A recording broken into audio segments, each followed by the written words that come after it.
Have you ever felt like the more aware you become, the harder it is to connect with others?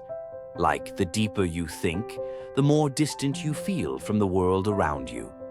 You're not imagining it.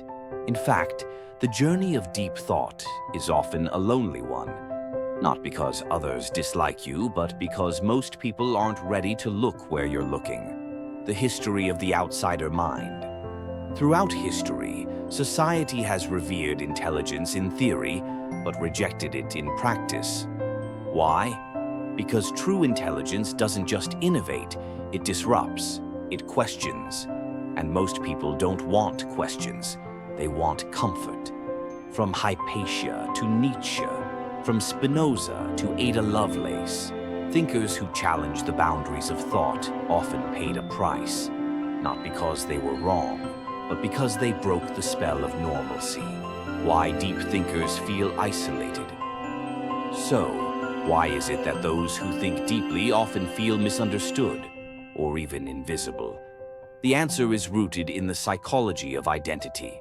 When someone is more physically fit, people admire them. When someone is wealthy, people envy, but also aspire.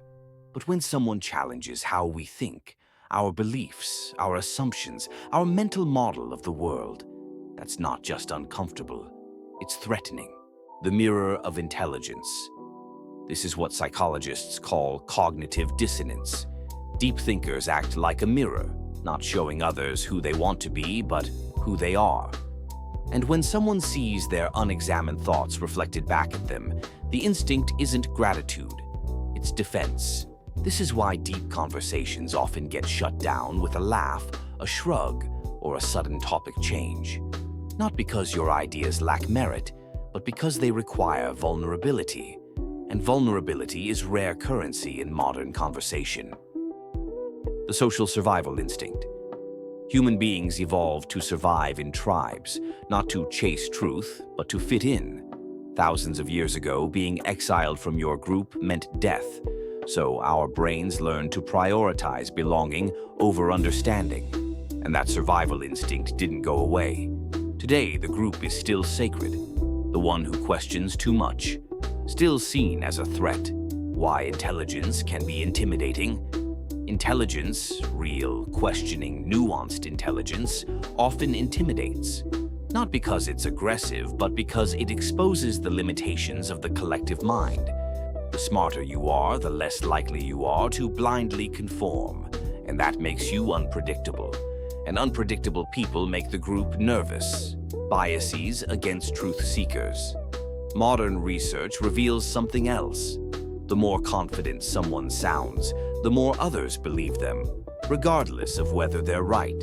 So, loud certainty often beats quiet wisdom.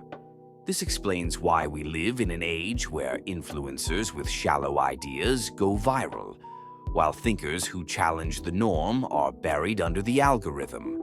The deep thinker's dilemma. So where does this leave those who seek truth? Isolated, sometimes, misunderstood, often, but irrelevant? Not even close, because while the masses seek comfort, a few still hunger for clarity, and it only takes one voice to light the spark of change. The deep thinker's dilemma. So where does this leave those who seek truth? Isolated, sometimes, misunderstood, often, but irrelevant? Not even close, because while the masses seek comfort, a few still hunger for clarity, and it only takes one voice to light the spark of change. One conclusion: empower the audience. If you've ever felt like you think too much, if you've ever stayed quiet because you knew your ideas would disrupt the flow, you're not broken. You're just tuned in to something deeper. And while the path of the thinker may be lonely at times, it's also the one that shapes the future. Because the world doesn't change by staying comfortable. It changes because someone dares to ask, what if we're wrong?